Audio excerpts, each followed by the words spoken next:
ಆತ್ಮೀಯ ಕೇಳುಗರಿಗೆಲ್ಲ ನಮಸ್ಕಾರಗಳು. ನಿಮ್ಮೊಂದಿಗೆ ನಾನು ಶಾಂತಕುಮಾರಿ. ಇವತ್ತು ನಾನು ನಿಮ್ಮ ಹತ್ರ ತಗೊಂಡು ಬರ್ತಾ ಇರುವಂಥ ಲೇಖನ, ಇವತ್ತಿನ ವಿಶೇಷವಾಗಿರುವಂತಹ ಇವತ್ತು ದಿನದ ವಿಶೇಷತೆ ಏನು ಅಂತಂದರೆ ನಾಡಪ್ರಭು ಕೆಂಪೇಗೌಡರ ದಿನಾಚರಣೆ. ಹಾಗಾಗಿ ಅವರ ಬಗ್ಗೆ ಒಂದು ಲೇಖನವನ್ನು ತೊಗೊಂಬಂದಿದ್ದೀನಿ. ಅದರ ಒಂದು ಶೀರ್ಷಿಕೆ ನಾಡಪ್ರಭು ಕೆಂಪೇಗೌಡ ಅಪ್ರತಿಮ ನಿರ್ಮಾತೃ ಮತ್ತು ಪ್ರಜಾವತ್ಸಲ ಅನ್ನುವಂಥದ್ದು.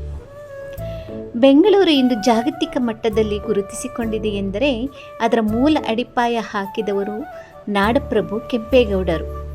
ಕೇವಲ ಒಂದು ನಗರವನ್ನು ಕಟ್ಟುವುದಷ್ಟೇ ಅವರ ಗುರಿಯಾಗಿರಲಿಲ್ಲ, ಬದಲಿಗೆ ಒಂದು ವ್ಯವಸ್ಥಿತವಾದ ಸಾಂಸ್ಕೃತಿಕವಾಗಿ ಶ್ರೀಮಂತವಾದ ಸಮಾಜವನ್ನು ನಿರ್ಮಿಸುವುದು ಅವರ ದೂರದೃಷ್ಟಿಯಾಗಿತ್ತು.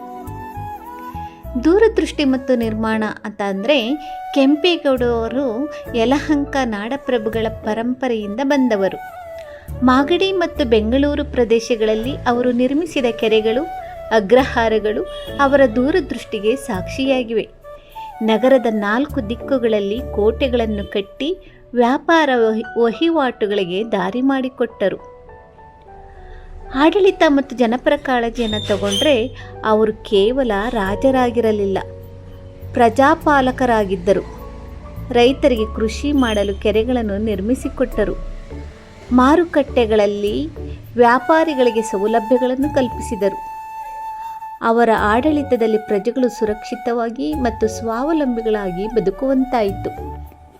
ಅವರ ವ್ಯಕ್ತಿತ್ವವನ್ನು ತಗೊಂಡ್ರೆ ಕೆಂಪೇಗೌಡರು ಧಾರ್ಮಿಕ ಸಹಿಷ್ಣುತೆ ಹೊಂದಿದವರು, ಕಲೆ ಮತ್ತು ಸಾಹಿತ್ಯದ ಪೋಷಕರಾಗಿದ್ದರು. ಅವರ ಕುಟುಂಬ ಮತ್ತು ವಂಶಾವಳಿ ಅವರಿಗೆ ಶಿಸ್ತಿನ ಜೀವನವನ್ನು ಕಲಿಸಿತ್ತು. ಅವರ ಸರಳತೆ ಮತ್ತು ಕರ್ತವ್ಯ ನಿಷ್ಠೆಯೇ ಅವರನ್ನು ಇಂದಿಗೂ ಜನಮಾನಸದಲ್ಲಿ ಉಳಿಸಿಕೊಂಡಿದೆ. ಅವರ ಬಗ್ಗೆ ನುಡಿಮುತ್ತನ್ನು ಹೇಳಬೇಕಂದ್ರೆ ಶೌರ್ಯವು ರಕ್ತದಲ್ಲಿ ಇರಬೇಕು, ವಿನಯವು ಬದುಕಿನಲ್ಲಿ ಇರಬೇಕು. ಪ್ರಜೆಗಳ ಹಿತವೇ ರಾಜನ ಮೊದಲ ಆದ್ಯತೆಯಾದಾಗ ಅಂತಹ ಆಡಳಿತವೇ ಇತಿಹಾಸವಾಗುತ್ತದೆ.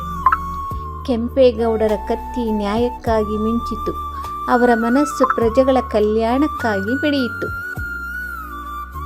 ನಗರವ ಕಟ್ಟಿದವರು ಕೇವಲ ಕಲ್ಲು ಮಣ್ಣಿನಿಂದಲ್ಲ, ತಮ್ಮ ದೂರದೃಷ್ಟಿ ಮತ್ತು ಜನಪರ ಪ್ರೀತಿಯಿಂದ. ಅಪ್ರತಿಮ ವೀರ ಅದ್ಭುತ ನಿರ್ಮಾತೃ ನಾಡಪ್ರಭು ಕೆಂಪೇಗೌಡರು ಇಂದಿನ ಮತ್ತು ಮುಂದಿನ ಪೀಳಿಗೆಗೆ ಸದಾ ಸ್ಫೂರ್ತಿ. ಕೊನೆಯದಾಗಿ ಉಪಸಂಹಾರವನ್ನು ತಗೊಂಡ್ರೆ ಕೆಂಪೇಗೌಡರು ಅಂದು ಕಂಡಂತಹ ಕಲ್ಪನೆಯ ನಗರಿ ಇಂದು ಅಂತಾರಾಷ್ಟ್ರೀಯ ಮಟ್ಟದಲ್ಲಿ ತಂತ್ರಜ್ಞಾನ, ವಾಣಿಜ್ಯ ಮತ್ತು ಆರ್ಥಿಕ ಚಟುವಟಿಕೆಗಳ ಕೇಂದ್ರ ಬಿಂದುವಾಗಿ ಬೆಳೆದು ನಿಂತಿದೆ. ಅವರು ಅಂದು ಹಾಕಿಕೊಟ್ಟ ದೂರದೃಷ್ಟಿಯ ಯೋಜನೆಗಳು ಇಂದಿನ ಆಧುನಿಕ ಬೆಂಗಳೂರಿನ ಅಡಿಪಾಯವಾಗಿದೆ.